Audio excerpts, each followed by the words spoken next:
प्रवर्तन निदेशालय ने बॉलीवुड एक्ट्रेस जैकलीन फर्नांडिस से घंटों की पूछताछ की। देर रात ईडी हेडक्वार्टर में पूछताछ खत्म होने के बाद देखिए जैकलीन ने बताया, और ये बताया जा रहा है कि सुकेश चंद्रशेखर के 200 करोड़ रुपए के जबरन वसूली से जुड़े मामले में अपना बयान उन्होंने दर्ज कराने के लिए ईडी के समक्ष वो पेश हुई थी। इससे पहले भी मनी लॉन्ड्रिंग मामले में जैकलीन से ईडी ने कई बार पूछताछ की गई।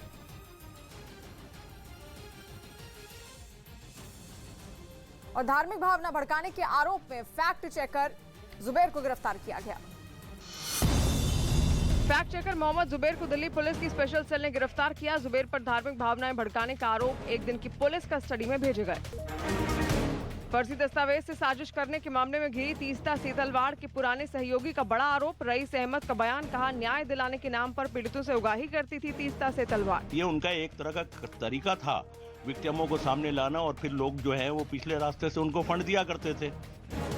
सिद्धू मूसेवाला हत्याकांड का आरोपी लॉरेंस बिश्नोई को कड़ी सुरक्षा में देर रात अमृतसर लाया गया। लॉरेंस बिश्नोई को अमृतसर पुलिस ने 24 घंटे के ट्रांजिट रिमांड में लिया है। अमृतसर पहुंचे लॉरेंस को स्टेट स्पेशल ऑपरेशन में रखा गया है।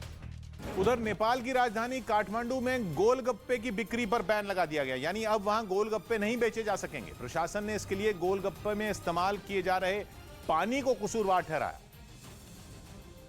क्योंकि काठमांडू प्रशासन का दावा है कि उसने गोलगप्पे के पानी की जहां भी जांच की उसे पानी में हैजा बीमारी के बैक्टीरिया मिले, जिस वजह से उसे वहां गोलगप्पे की बिक्री पर रोक लगाने जैसा कदम उठाने के लिए मजबूर होना पड़ा। बताया जा रहा है कि काठमांडू में अब तक हैजे के 12 मरीज सामने आ चुके हैं, जबकि पहले यह आंकड़ा 5 था। 7 मरीजों के हाल ही में वहीं के एक अस्पताल में भर्ती होने की खबर सामने आई, जिसके बाद यह संख्या बढ़कर 12 हो गई। हालांकि बताया जा रहा है कि जो 5 मरीज पहले अस्पताल में भर्ती किए गए थे वो ठीक होने के बाद अस्पताल से डिस्चार्ज हो चुके हैं। प्रशासन को डर है कि ये बीमारी तेजी से काठमांडू और फिर उसके बाद आसपास के शहरों में न फैल जाए, इसलिए शहर की भीड़ भाड़ वाले इलाकों में गोलगप्पे की बिक्री पर रोक लगाने के इस फैसले को वो शुरुआती फैसले के तौर पर देख रहा है,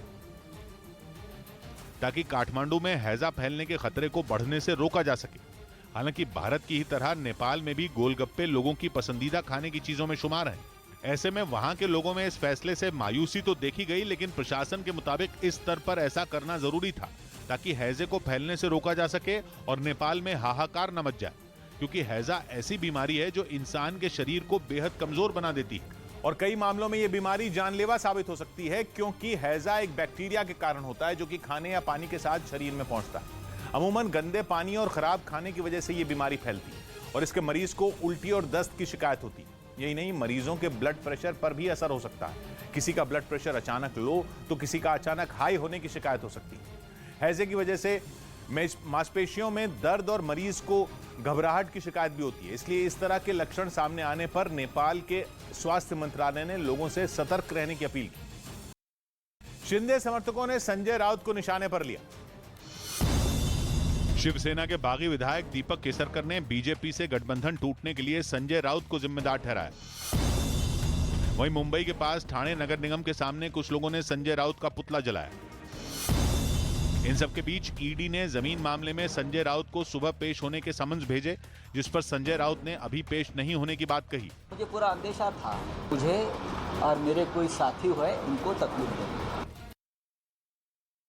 इधर सिद्धू मूसेवाला हत्याकांड की गुत्थी सुलझने की जगह और उलझती चली जा रही है। भले ही इस हत्याकांड का mastermind Lawrence Bishnoi Punjab police की गिरफ्त में है, लेकिन यह बात अभी तक साफ नहीं हो सकी है कि मूसेवाला को मारने के लिए हथियारों की सप्लाई कहां से हुई थी और शूटरों तक हथियार कैसे पहुंचाए गए थे। इस बीच पंजाब पुलिस को इस हत्याकांड से जुड़ी एक चौंकाने वाली जानकारी मिली, और वो ये कि हत्याकांड से करीब 10 दिन पहले यानी 19 मई को एक फॉर्च्यूनर कार से शूटरों को हथियारों की सप्लाई की गई थी, जिसका एक सीसीटीवी वीडियो भी पंजाब पुलिस के हाथ लगा है। जो वीडियो सामने आया उसमें रात करीब 9 बजे एक सफेद रंग की फॉर्च्यूनर कार पंजाब के बठिंडा में मौजूद एक पेट्रोल पंप पर आती दिखाई दी।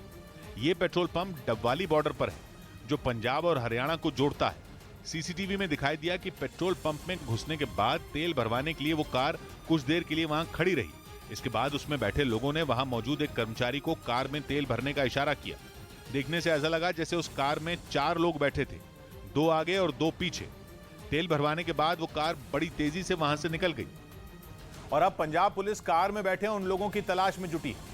हाईवे पर मौजूद सीसीटीवी खंगाले जा रहे हैं, जगह जगह छापेमारी की जा रही है। पुलिस का दावा है कि उस फॉर्च्यूनर कार में हथियार रखे हुए थे। उन्हीं हथियारों का इस्तेमाल मूसेवाला हत्याकांड में किया गया था।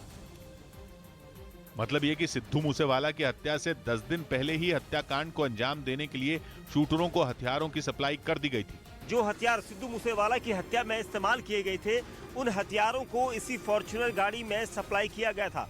पंजाब पुलिस का दावा है कि सीसीटीवी में दिख रही इस गाड़ी पर दिल्ली का नंबर लगा हुआ था।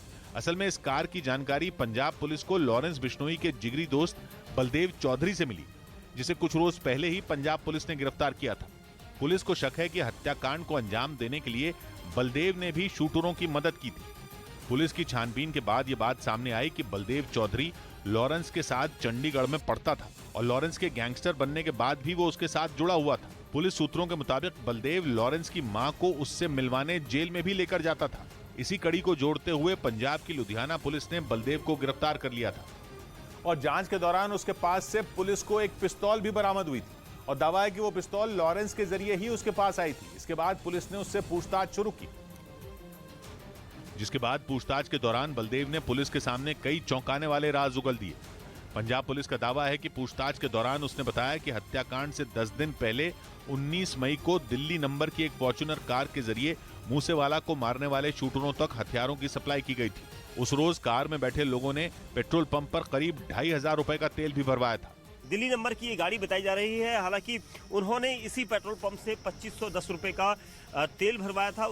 पंजाब पुलिस का दावा है कि पेट्रोल पंप पर तेल भरवाने के बाद उसी इलाके में कार में बैठे बदमाशों ने किसी दूसरी कार में बैठे शूटरों को हथियार दिए थे।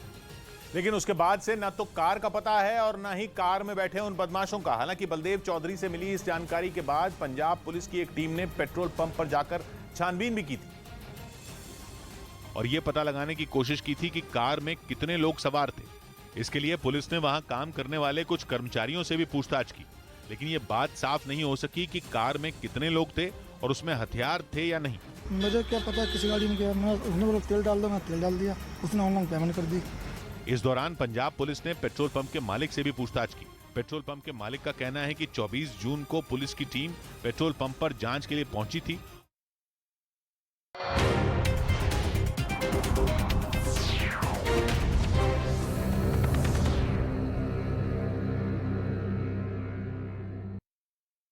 पुतिन को यूक्रेन में युद्ध लड़ने लायक नहीं छोड़ने का प्लान तैयार किया है, जिसके तहत रूस की उन रक्षा कंपनियों और कमाई के दूसरे बड़े साधनों को निशाने पर लिया जाएगा जिनकी वजह से पुतिन को जंग के बीच भी मोटा मुनाफा हो रहा है।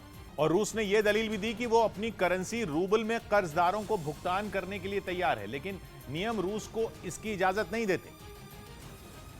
जबकि रूस की आर्थिक हालत अभी इतनी खराब नहीं हुई है कि वो 4000 करोड़ रुपए का कर्जा भी न दे पाए, लेकिन परेशानी तो इसलिए हुई क्योंकि उसके पास देने के लिए इतने डॉलर नहीं थे। उसके बैंकों पर प्रतिबंध लगा दिए गए हैं और उन्हें बैंकिंग सिस्टम से ही बाहर कर दिया गया है, जिसकी वजह से वो रूबल को डॉलर में बदलने में भी नाकाम है। जबकि अमेरिकी बैंकों ने रूस पर ही बैन लगा दिया है। अमेरिका के बैंकों में तो रूस का बहुत बड़ा विदेशी मुद्रा भंडार जमा है, लेकिन रूस अपने ही पैसे को छू तक नहीं पा रहा। दोनों परेशानियों की वजह से इस वक्त रूस बुरी तरह लाचार है। ऐसे में नए प्रतिबंध उसकी लाचारी को और बढ़ाने वाले साबित हो सकते हैं।